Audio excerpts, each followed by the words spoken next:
Well, in this video, we are going to explain the question number 6.3 of this exercise. So the question is like that.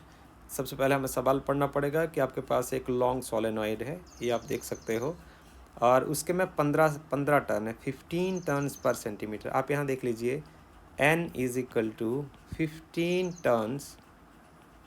Turns per centimetre. तो centi को आप ऊपर ले जाइए, 15 turns per metre, senti का value होता है 10⁻², ऊपर जाकर +2 हो जाएगा। This mean this is 1500 turns per metre हो जाएगा। इसको आप यहाँ से समझ सकते हो।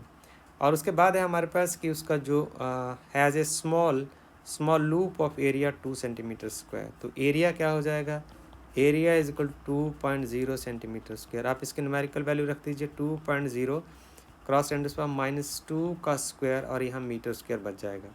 तो ये आ जाएगा आपके पास 2.0 क्रॉस (10⁻⁴ मीटर स्क्वायर हो जाएगा एरिया। और ये यहाँ से बन जाएगा जब हम इसको इस्तेमाल करेंगे, तो 2 क्रॉस (10⁻⁴ यहाँ हम इसको इस्तेमाल करेंगे। सो आगे है हमारे पास के is placed inside the solenoid normal to its axis.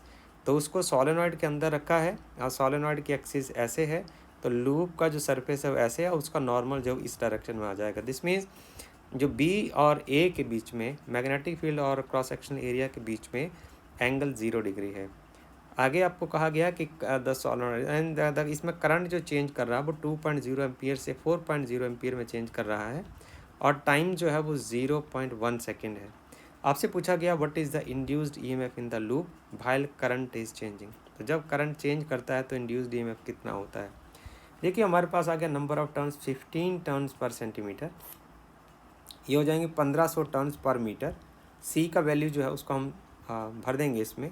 Area जो है वो 2.0 सेंटीमीटर स्क्वायर है, तो इसमें से सी का वैल्यू 10⁻² हम सब्सटीट्यूट कर देंगे। हमारे पास एक सोलेनॉइड है, सोलेनॉइड के बीच में आपने एक लूप रखा हुआ है जो एक्सिस ऑफ सोलेनॉइड से नॉर्मल है। इसका मतलब उसका एरिया वेक्टर जो है वो सेम डायरेक्शन में है, डायरेक्शन ऑफ मैग्नेटिक फील्ड में। तो इसके केस में क्या होगा, थीटा जो है वो 0 डिग्री हो जाएगा।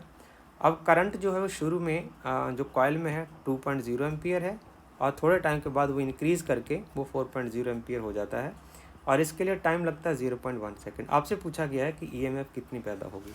तो ईएमएफ का जो फार्मूला होता है, फंडामेंटल फार्मूला, वो क्योंकि इसमें सिंगल ही टर्न है जो आपने चूज़ की है, इसके लिए जो कैपिटल N का वैल्यू 1 हो जाएगा। सो ईएमएफ आपके पास हो जाएगी d/d of this change in flux with time. So flux का जो वैल्यू आएगा, फ्लक्स बेसिकली होती है B.A, और ये हो जाएगी BA cos थीटा। यहाँ थीटा 0 डिग्री है, ये BA cos 0 डिग्री हो जाएगा, बचेगा cos 0 इज़ 1, सो BA ही बचेगा। इसमें एरिया जो है, ये एरिया कांस्टेंट है, ये वाला जो पार्ट है इसकी रेडियस कांस्टेंट है, इसलिए आप एरिया को यहाँ से बाहर निकाल सकते हो।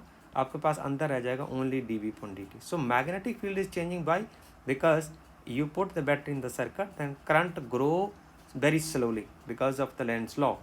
So magnetic field due to the long solenoid क्या होता है, B is equal mu naught time NI। आप इसको उठाइए और आप यहाँ सब्सटीट्यूट कर दीजिए, आपके पास EMF आ जाएगा। A कांस्टेंट है, बाहर निकाल लिया, और rate of change of not this part mu naught time NI। सो इसमें म्यू नॉट कांस्टेंट है, number of turns per unit length constant है, इन दोनों को बाहर निकाल लीजिए, आपके पास रह जाएगा di/dt। di/dt का मतलब change in current upon change in time. तो चेंज इन करंट है 4.0 टू 2.0 एम्पियर, डिवाइड बाई ये सब घटना घटती है 0.1 सेकेंड में। इसको यदि हम सॉल्व करते हैं तो आपके पास 20 एम्पियर पर सेकेंड आ जाएगा। अब आपको कुछ नहीं करना है, ये वाला वैल्यू आपको पता है कि म्यू नॉट अपॉन 4 पाई का जो वैल्यू होता है वो 10⁻⁷ होता है, आगे इसके यूनिट्स होंगे, तो यहाँ से आप म्यू नॉट की वैल्यू निकाल सकते हैं। वो आगे 4 पाई क्रॉस 10⁻⁷ क्रॉस जो नंबर ऑफ टर्न है 1500 पर मीटर है, और उसके बाद आपके पास म्यू नॉट आगे है आपके पास एरिया जो है वो 2.0 सेंटीमीटर स्क्वायर है, उसका बन जाएगा 2 क्रॉस 10⁻⁴, और आपके पास आगे di/dt का जो वैल्यू है वो 20 एम्पियर पर सेकेंड है। सो ये आपके पास आ जाएगा 3.14, और 10⁻⁷ को हम यहाँ लेके पीछे 10⁻⁴ को भी यहाँ ले गए, यहाँ आपके पास बचा 1500 गुणा 2 गुणा 20। इस सब को मल्टीप्लाई करते हो 7.53 क्रॉस 10⁻⁵ आता है, -7 और -4 को इसको यहाँ से घटा दीजिए, आपके पास बचेगा 7.53 cross 10⁻�6 volt. So with this way we can solve this problem. उसके बाद हम चलते हैं नेक्स्ट क्वेश्चन हमारे पास 6.4। ये सवाल है हमारे पास, इसमें कहा गया है कि आपके पास एक रेक्टेंगुलर वायर है, रेक्टेंगल की तरह एक वायर है जिसकी लेंथ जो है वो 8 सेंटीमीटर है और उसकी जो ब्रेथ है वो 2 सेंटीमीटर है और उसमें एक स्मॉल कट है, स्मॉल कट। यहाँ आप कंसिडर कर सकते हैं कि there is a small cut like that, I have not marked it over here. यहाँ देख लीजिए, यहाँ कोई स्मॉल कट है, there is a small cut, right. So इसमें जो इसको आपने एक मैग्नेटिक फील्ड में रखा है वो यूनिफॉर्म है और उसका जो मैग्नीट्यूड है 0.3 टेस्ला है। Directed normal to the loop, वो नॉर्मल जो लूप से वो 90 डिग्री का एंगल बनाएगा। ये जो मैग्नेटिक फील्ड का डायरेक्शन यदि ऊपर की ओर हो, यहाँ it points in downward direction, तो इसके साथ ही एंगल जो लूप के साथ 90 डिग्री का एंगल बनाता है। आपसे पूछा गया कि but is the EMF developed across the cut, जो अक्रॉस द कट जो है वो EMF कितनी डेवलप होगी यदि आपका जो लूप है 1 सेंटीमीटर पर सेकेंड की वेलोसिटी से एक बार इधर की ओर मूव करता है, दूसरी बार वो इधर की ओर मूव करता है। तो ये सवाल आसान है। आप जानते हो कि जब आपका जो कॉइल है या जो लूप है वो मूव करता है विद वेलोसिटी v, तो EMF कितनी डेवलप होती है, मैग्नेटिक फील्ड कितना है, length along the direction of movement कितनी है और जो वेलोसिटी किससे मूव करता है। तो यहाँ देखिए अप्लाइड मैग्नेटिक फील्ड है 0.3 टेस्ला और जो लेंथ है वो ये वाली पार्ट की लेंथ आएगी along the direction of movement, तो ये आएगी 8 क्रॉस 10⁻², क्योंकि ये सेंटीमीटर की फॉर्म में है। वेलोसिटी है 1 centimetre per second, this means 1 cross 10⁻², तो आ जाएगा 8 × 24। आप डेसिमल लगा दीजिए, उसके बाद सॉल्व करने के बाद आपके पास आ जाएगा 0.24 मिली वोल्ट।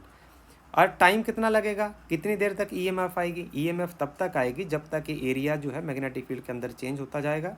जैसे आप इसको बाहर खींचते चले जाएंगे with the velocity of 1 centimetre per second, तो आप कितना डिस्टेंस कवर करना है, इतना डिस्टेंस इस लेंथ के अलोंग है, राइट, दिस इज 2 सेंटीमीटर। तो लेंथ होगी आपके पास 2 सेंटीमीटर और वेलोसिटी है 1 क्रॉस 10⁻² मीटर पर सेकेंड। सेकेंड ऊपर चला जाएगा, 10⁻² से 10⁻² कैंसिल, आपके पास लगेंगे 2 सेकेंड। इसका जो सेकेंड पार्ट है उसमें कुछ नहीं है, डायग्राम सेम है सब। अब आप क्या करेंगे, विड्थ की ओर से इसको मूव कराएंगे।